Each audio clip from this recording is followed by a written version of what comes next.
What's up, Roadies? This is Adriana from roadiefreeradio. In this episode, Larry speaks to St. Louis-based front of house engineer Tiffany Hendren. Tiffany has worked with Alex Cameron, Betty Who, The Miracles, El Monstero, The Definitive Pink Floyd Tribute Experience, and several other more shows and artists. In this short clip, Tiffany talks about being laid off in 2008. Despite being unemployed for several months, she ended up working at a cafe and merch shop at the venue, The Pageant. In under a year, Tiffany was able to land an audio internship at The Pageant, where she was given the opportunity to shadow her biggest mentors. With hard work and dedication, Tiffany has since been offered and promoted to full-time front of house at The Pageant. If you want to hear more about Tiffany, make sure to check out the full episode, number 145 from September 9th, 2019. Thank you for listening, and thank you for subbing. Here are Larry and Tiffany. That dream for a while had kind of died, working in the industry, because I like to eat. And at the time I was very broke. And I, didn't really have a good support system or a fallback. There wasn't really oh, I'm going to go and work, for peanuts or free and get the experience. And I'm going to make it somehow. Yeah. So I'd done a lot of office work, basically, which is I'm good at, so it's fine, but not really exactly fulfilling. Yep. So I'd done that and, for a while. And then when everybody on Earth got laid off in 2008, I also got laid off. And I was unemployed, just straight up unemployed for 9 months. I was working. Wow. Yeah, it was rough. I was on that, unemployment check, which is nothing a week, and working temp jobs. And I was, the person I was dating at the time had a band, and I was doing sort of a little bit of everything for them. I was doing, I was booking them, which was a thing I never want to do again. Just sort of handling their website, they did a street team that I was running for a while. I was doing merch, just sort of, settling shows, just being in charge of them because they were, just the most intelligent idiots I've ever met. Literally, don't tell them I said that. It's crazy to me sometimes how people who are so smart and so creative just don't get so many things. Yep. I get it, but I'm also guys, this is easy, but it's easy to me. It's maybe not easy to them. I have grown to understand that, I guess. Right.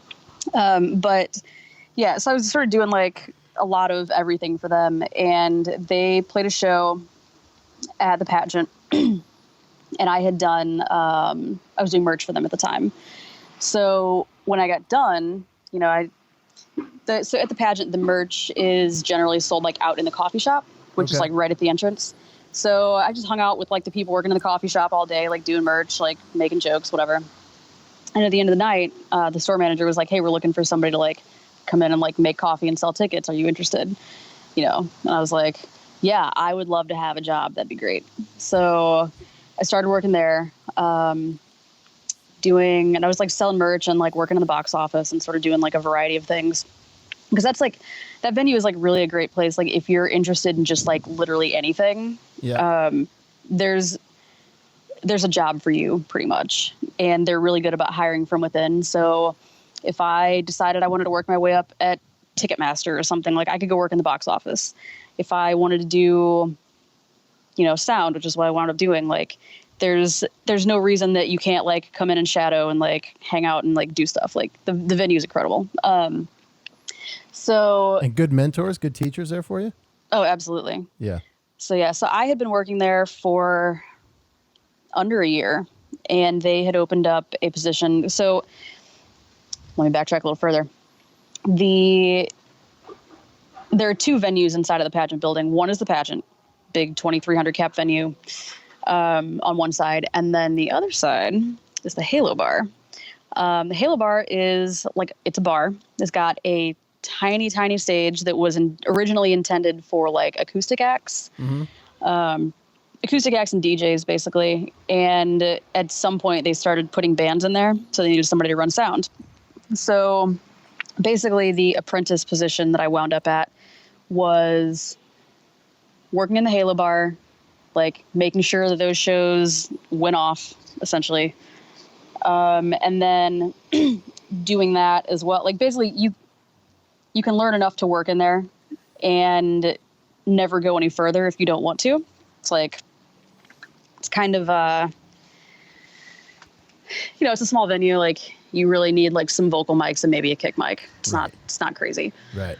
But if you want to take it further, basically you can. So I worked over there for about a year, I think, and just shadowed on the other side, on the pageant side. I had 2 guys over there who were like just really great people. Adrian was on monitors, and he's the guy whose spot I eventually took. Mm-hmm. And then Randy's been there since the venue was 6 months old, I think.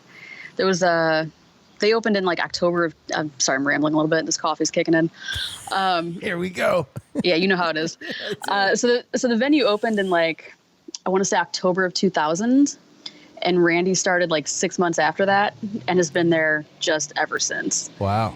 And he is like probably one of my top 3 favorite people on earth. He's just so calm and knowledgeable and just like a really great guy. Like he's incredible. He's like one of my favorite people on earth. But yeah, I spent a lot of time working with him and a lot of time working with Adrian. And Adrian moved on to be, I forget his title exactly, but I'm pretty sure he's a production manager at the Stiefel now. Okay. So he moved on to go do that. Were there women there? No. Well, not no women. The other person who was working in the Halo Bar with me at the time is now my production manager at Delmar Hall. Her name's Angela Dirks. So she kind of like helped me navigate the Halo Bar situation. Mm-hmm. And we were always a good support system for each other. But I don't even know who the first female engineer that I met was. It was like several years into me being full-time at the pageant. It must have been like 2012 or 2013 before I met a female engineer. So you were a female engineer at that point. You've been doing it for a few years. Correct. And you hadn't met any other female engineers at all. There was no, and it's a place where touring bands will come through, I'm assuming. Oh yeah. So in all those crews, you never met any other female sound engineers. Correct. That's crazy. I'm trying to remember who the first one I met was. I was so surprised. It might have been Teresa Murray. She might have been the first one. Or, yeah, I think it was Teresa. Yeah, and I was like, oh my God, hi, where did you come from? We should have lunch. Yeah, there are more of us? Surprise. Right. Yeah. Yeah, no, it was crazy. And did you, while you were working there and doing that, were you having the thoughts of like, what the fuck, I haven't met any other female sound engineers? This is ridiculous. There's got to be more. What's wrong? Did you have all those thoughts, or were you just doing your gig and it was like, whatever?